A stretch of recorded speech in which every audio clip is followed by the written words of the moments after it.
Hello and welcome to Outlook On Air. This podcast is designed to keep you connected with all things Outlook, with special emphasis on our enrichment program and its many activities and services. On this podcast, we'll hear from Outlook associates, donors to our many programs, clients of our services, and much more. So sit back, relax, and enjoy this edition of Outlook On Air. Well, hello, everyone, and welcome to another edition of Outlook On Air. I'm your host, Dennis Nelson, and this time around on Outlook On Air, we have a fantastic guest, a very nice young guest. Emily Keating is with us, and Emily is going to talk about what it's like to be a young person growing up in today's world. And I was just sitting here thinking about what it might be like if I had to start over or something like that. And of course, Emily is just starting out, and she talks about that, talks about her ambition to be a great sports writer, and a whole bunch of other things. So let's go ahead and bring her in and see what she has to say. My name is Emily Keating, and I'm from La Vista, Nebraska. And some of my interests are anything with sports, watching them, sometimes playing them, preferred watching them, but yeah, and then hanging out with friends or reading. I have a lot of different interests, to be honest. That's neat. That keeps you busy. Yes, it does. And I've heard somewhere that podcasting is one of your interests as well. Yes, podcasting too. I'm hoping to get started with a podcast later this year. I'm thinking maybe sports related, not 100% sure yet. Well, you got time to think about it, and you have the ability to always change that if necessary. Yes, for sure. Which is nice. Yeah. So you're also now attending college. What inspired you to do that? So I graduated from college last year. Oh, okay. I guess our information's a little outdated, but that's Sorry, okay. Yeah. No problem. I was inspired to go to college because I wanted to be a sports broadcaster or a sports reporter, or a sports writer, honestly. Anything with sports. So I decided to go to college to try to get a degree in something with sports so that I could work in that field once I graduated. And what inspired you or drew you to that field, speaking of that? I think just growing up, I always watched football, and I watched other sports too. Football was my main one that I watched, but I got really involved in watching it, and I've been to a few games, so that was really fun. And I think that just being around that atmosphere, I really enjoyed it. So I wanted to do something involving that, whether it be reporting or writing. Either one, I kind of just felt like that would be a good thing for me to do because it was following something that I've always been really interested in. And so that kind of inspired me to go to college and try to get a degree in sports. Wow, that's neat. That is very cool. So what are some of the biggest challenges that you faced as a visually impaired student in college? I think some of the biggest challenges I faced were, well, when it comes to sports, some of it is really visual, being able to see the sports. So sometimes that could be a challenge, being able to know what's going on if there wasn't a radio version of it. Because, I mean, sometimes I can understand some sports I can understand pretty good, like football, but baseball and basketball are some of them that the radio definitely helps more with. So that was kind of a challenge. And then sometimes just overcoming obstacles, like making sure that I could get all of my materials on time and making sure that I could be able to use my Braille note and get all of my materials to my professors when they needed it and make sure that they understand all of the accommodations that I needed, which worked really good. And I had a lot of very understanding professors and people in the accessibility services that were willing to work with me and make sure that everything worked. Well, that certainly helps. Yeah, the support is always nice. Yes, great support. I was going to say, how did you work through some of those challenges that you just described? Some of the challenges that I worked through, I would talk to my professors or I would talk to the accessibilities. I also had the writing center, and they would help me with like formatting with my Braille note because sometimes my Braille note would have a hard time getting the correct formatting. So they would help me fix that. And then I would just had great communication with my professors and made sure that I told them whenever I needed something and how it would work best to get it to me so that I could do the same as my sighted classmates. Makes sense. Let's turn our attention now to Outlook. And how did you first get connected with Outlook Enrichment? So I first got connected with Outlook when I was, I'd say 7th, 8th grade. No, I think actually, no, it was before that. It might have been 5th or 6th. It was when I was little. I was probably 10, 11, I think. I got connected through my school, Papillion La Vista. My TVI helped me get connected with them. And then I would go to tech training every week, I think it was, a few times a week. And then I met some other people through there and got involved in the enrichment activities for teens on the weekends. And I would go to some of those events and meet more people. Sure, I'll bet you did. Yes, for sure. So how have some of these things helped you as far as your, development and your academic or career journey? How have some of these things that you've done at Outlook helped you? They've helped me in a lot of different ways. The tech training has really helped me because it's taught me how to use some of the different tools that we have, because I didn't know about some of them, such as like VoiceOver when I was littler, because I didn't have a phone until I was in, I think, 5th or 6th grade. But sure.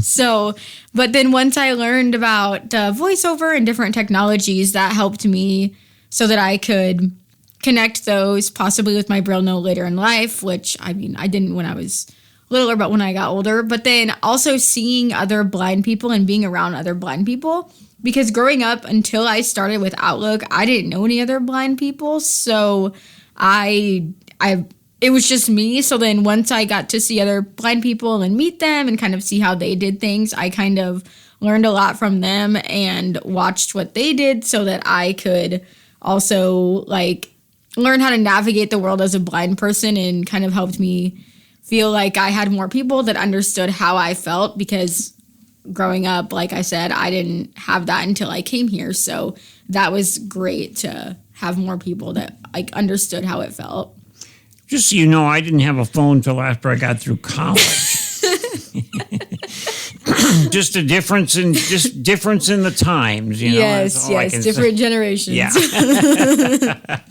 So was there a particular staff member, program, or experience that made a lasting impression on you? As for Outlook, someone that made a lasting impression was Doug Wampler and Lisa Kelly. Doug, unfortunately, isn't here with us anymore. And then Lisa, I haven't seen her in a long time, but they were definitely really impactful. Doug helped me with a lot of the technology stuff. He's actually how I learned how to start using the computer, and he helped me through a lot of that. I'd meet with him 2 or 3 times a week, and we started with JAWS and then did some NVDA and different programs like that. And then Lisa was a big part of the enrichment program, and she would kind of help me whenever I needed something at one of the activities, because I also only have one hand that works. I have cerebral palsy. So she would help me with some of those activities if I needed help working with those. And she was just always there for me. And I could go to her, Doug, whenever I needed anything as a young teen or young child. Sure. Mm-hmm. Yeah. No, Doug is fantastic. Yeah, we miss Doug tremendously. Yes, Doug was the best. Yeah, I can certainly concur with that. Yes. Little Birdie tells me that you have started an internship. Is that true? Yes, I did start an internship. I started at a place called Hurrdat Sports, and I am a sports writer for their team, and I write articles about interviews that they do, and then go to games and write. They're called, I'm not sure how, I don't know how much of our audience watch sports, but they're called gamers, and basically it's like a summary of the game and kind of what happened, and then some quotes from the coaches or players. So I write those stories and then get them published and put them on Hurrdat's website. Oh, neat. Yeah. That's really neat. I was going to ask the kind of work you're doing there, but I guess you just summarized that for me. That's awesome.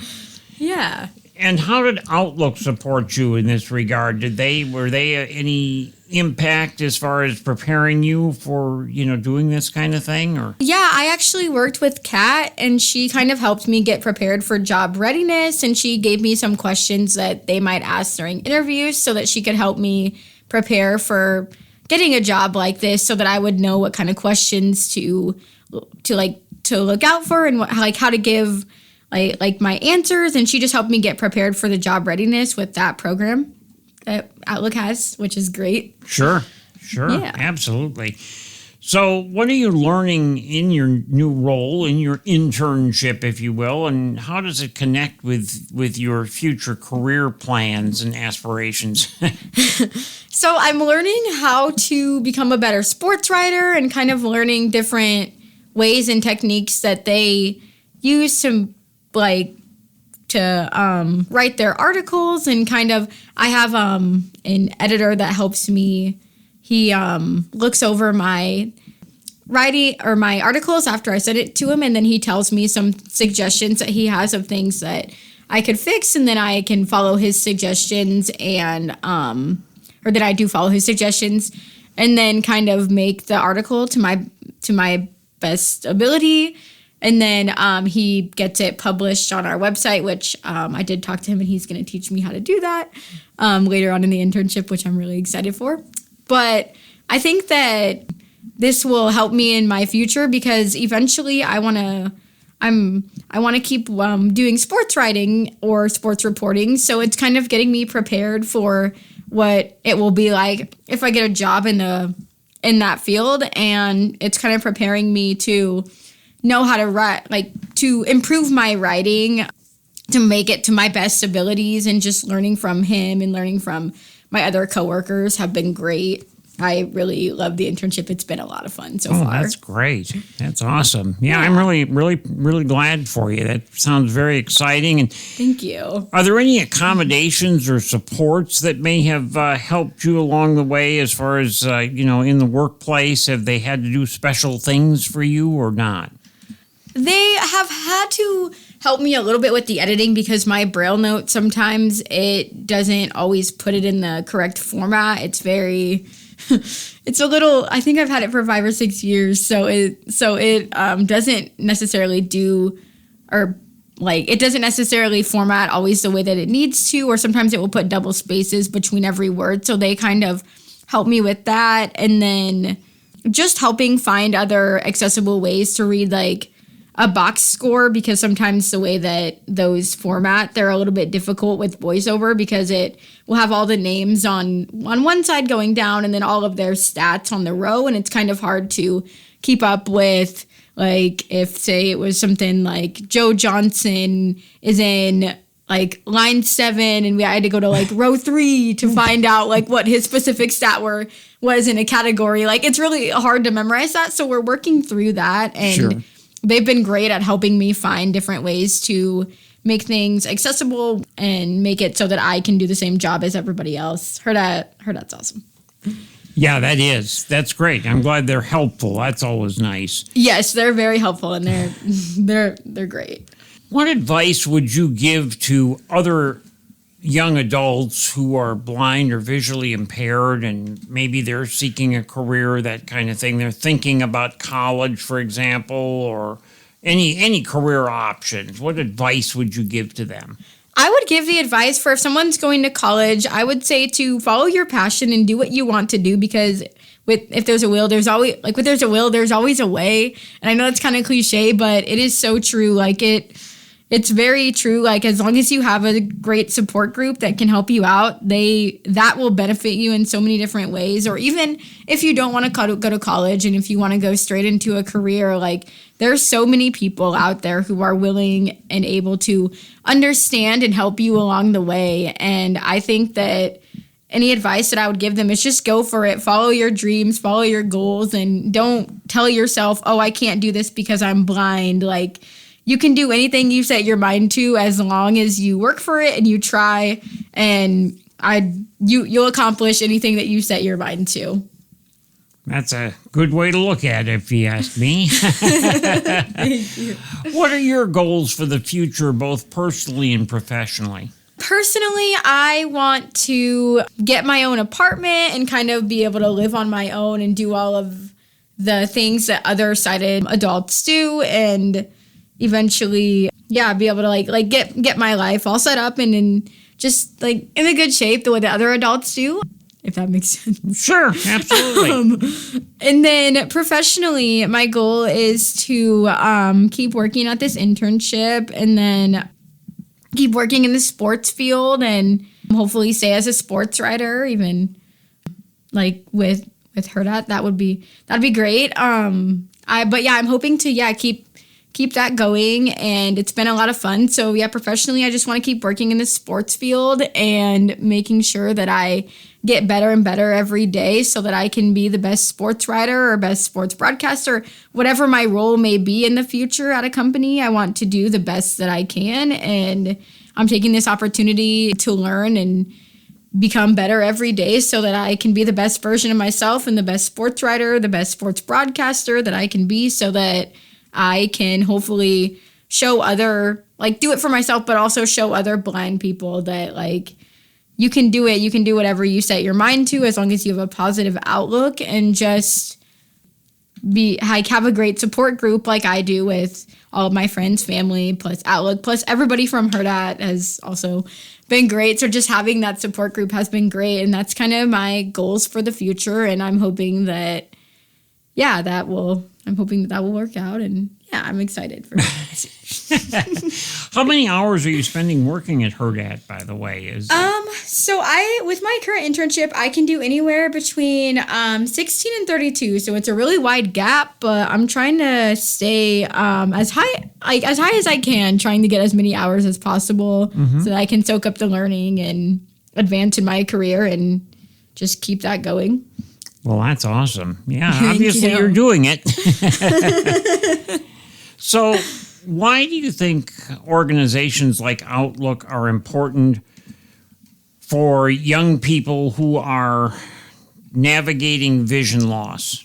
I think that organizations like Outlook are really important because it shows other blind people, and honestly, it shows anybody, but it can show especially blind people that there are people here that understand how you feel and they go through the same thing that you do. So they understand what it's like, and they're there to help you and mentor you and kind of just get you through the difficult things, because I'm not going to lie, being blind it's not always easy. But having this kind of a support group and this kind of organization, for me, it's been great. And I've been with them since, I was probably 10 or 11. So like I mentioned earlier, so probably 10, 12, 11 years, something like that. Yeah, it's been a long time. Yeah, it's been a minute, that's for sure. For sure, yeah. So it's just great because they can teach you a lot of different things, whether it be technology, cane travel, just getting to interact with other peers your age. They have a little bit of everything, and it's a great organization that's always been there for people, and they're always trying to help, and they're very helpful and very understanding of everything and able to accommodate anything that you're going through, and their support has been amazing throughout the years. What's one thing that you wish more people understood about living and working with a visual impairment rather? I think some people, not everybody, but some people have a hard time understanding that we can do the same things as our sighted peers or our sighted coworkers, or however you want to put that. But so I think that just knowing that the only difference between you and I is that I can see and you can't. We all have that's the main that's the only main difference. I can still do everything that you guys can. I just might have to do it, or we just might have to do it in a different way than someone that can see. But I mean, we can pretty much do all of the same things. Just be willing to give us a chance, give us an opportunity to prove ourselves and show that we can do it. Mm-hmm. Yeah.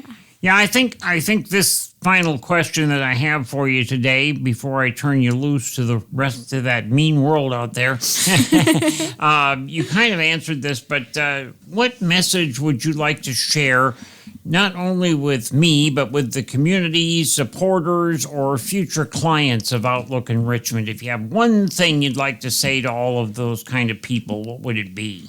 I would say that Outlook is great, and they're a great organization that's been very helpful, and that getting involved with them will benefit you in a lot of different ways, whether you're blind or sighted, because it can help with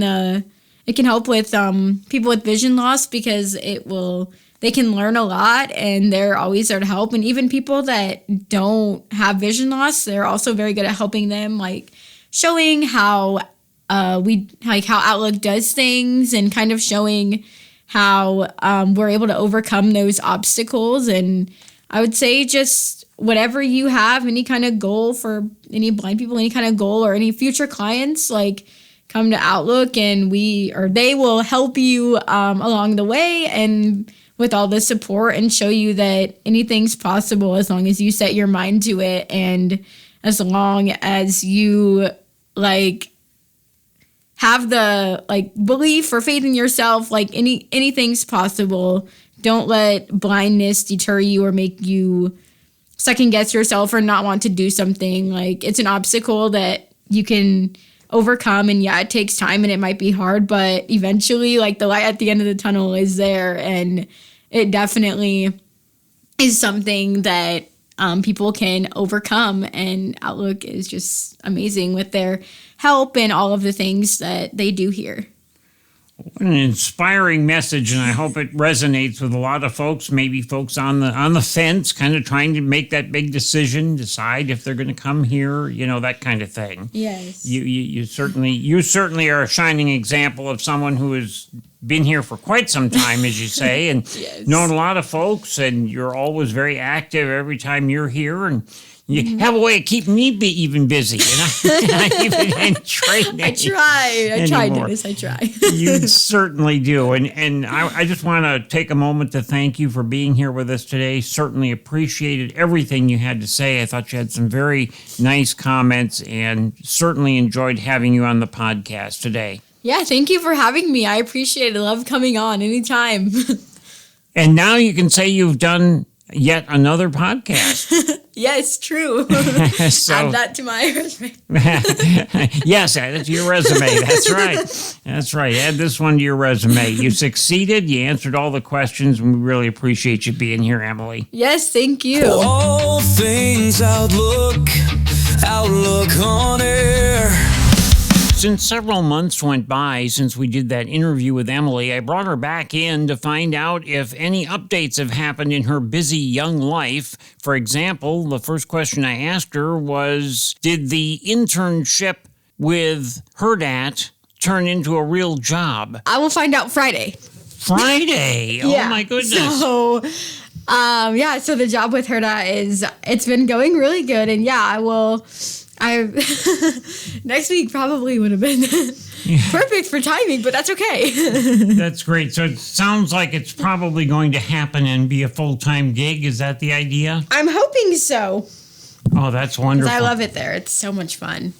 Yeah, that's great. That's great. Yeah. Have your duties changed, since we talked? Are they having you do more things or less, or how's that working?